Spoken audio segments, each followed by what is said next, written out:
Alors qu'ils sont réunis toutes portes closes par peur des Juifs, Jésus, en personne, se tient au milieu de ses disciples. Il leur dit : « Paix à vous ». Saisi de frayeur et envahi de crainte, chacun pense voir un esprit. Mais il leur dit : « De quoi vous troublez-vous ? Pourquoi ces raisonnements qui s'élèvent en votre cœur ? Voyez mes mains et mes pieds. Oui, je suis en personne. Touchez-moi et voyez. Un esprit n'a ni chair ni os, comme vous voyez que moi j'en ai. Disant cela, il leur montre ses mains et ses pieds. Comme dans leur joie, ils sont encore incrédules et restent dans leur étonnement, Jésus leur dit : « Avez-vous ici quelque chose à manger ? » Ils lui remettent un morceau de poisson rôti. Il le prend et en mange devant eux. Puis il leur dit : « Telles sont mes paroles que je vous ai dites quand j'étais encore avec vous. Il faut que s'accomplisse tout ce qui se trouve écrit de moi dans la loi de Moïse, chez les prophètes et dans les psaumes. » Alors il leur ouvre leur esprit pour qu'ils aient pleine connaissance des Écritures. Il leur dit : « Ainsi est-il écrit que le Christ doit souffrir et se lever d'entre les morts au troisième jour, et que soit proclamée en son nom la conversion, pour que les péchés soient remis. Et ceci doit l'être à toutes les nations, à commencer par Jérusalem elle-même. Et de cela, vous devez témoigner. Et voici que moi, j'envoie sur vous la promesse de mon Père. Vous resterez donc dans la ville jusqu'à ce que vous soyez vêtus de la puissance du Très-Haut.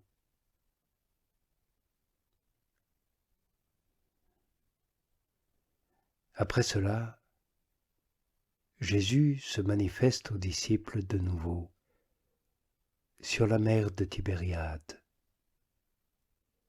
Et c'est ainsi qu'il se manifeste.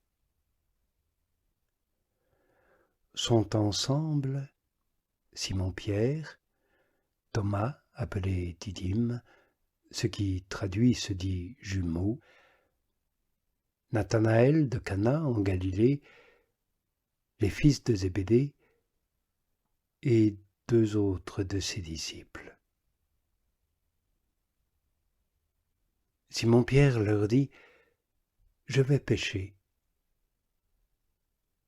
Et eux de lui dire : « Nous venons, nous aussi, avec toi. » Ils sortent, montent dans la barque, mais cette nuit-là, ne prennent rien. Comme déjà pointe le matin, Jésus se tient sur le rivage. Mais les disciples ne savent pas que c'est Jésus. Jésus leur dit donc : « Petits enfants, n'avez-vous pas quelque chose à manger ? » Ils lui répondent « Non ». Alors il leur dit « Jetez le filet du côté droit de la barque, et vous trouverez. » Ils le jettent, et une telle quantité de poissons est prise qu'ils ne peuvent plus remonter le filet. Le disciple qu'aime Jésus dit donc à Pierre, c'est le Seigneur. Dès qu'il comprend que c'est le Seigneur, Simon-Pierre, qui est nu, ceint son vêtement et se jette à la mer. Les autres disciples reviennent en barque, la distance à la terre n'étant guère plus loin de 200 coudées. Ils tirent derrière eux et filets et poissons. Quand donc ils ont débarqué à terre, ils aperçoivent un feu de braise posé là, du menu fretin dessus et du pain. Jésus leur dit, « Apportez du fretin que vous venez de prendre. » Simon-Pierre remonte dans la barque et tire à terre le filet plein de grands poissons, 153. Et bien qu'il en ait tant, le filet ne se déchire pas. Jésus leur dit, « Venez déjeuner. » Et pas un des disciples n'ose le questionner, « Toi, qui es-tu » Ils savent bien que c'est le Seigneur. Et Jésus vient, prend le pain, leur donne, et le fretin pareillement. C'est la 3e fois que Jésus, réveillé d'entre les morts, se manifeste à ses disciples. Et Jésus les conduit en dehors de la ville jusque vers Béthanie. Il élève ses mains, les bénit, et tandis qu'il les bénit, il est comme séparé d'eux et emporté au ciel. Et eux de se prosterner devant lui et de retourner à Jérusalem en grande joie, restant sans cesse dans le temple à louer Dieu. En Dieu seul mon âme a repos, de lui seul vient mon salut.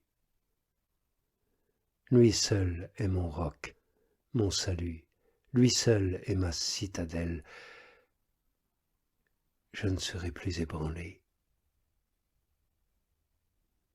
Vous tous, jusques à quand vous ruez sur un homme pour l'abattre, ainsi qu'un mur qui penche, une clôture qui s'écroule? De ma foi, ils projettent de me faire chuter, ils se plaisent à tromper. De la bouche ils bénissent, mais dans leur cœur ils maudissent. En Dieu seul mon âme est repos. C'est de lui seul que vient mon espoir. Lui seul est mon roc et mon salut. Lui seul est ma citadelle. Je ne serai plus ébranlé. Auprès de Dieu seul sont ma gloire et mon salut, le rocher de ma force, mon abri, c'est Dieu.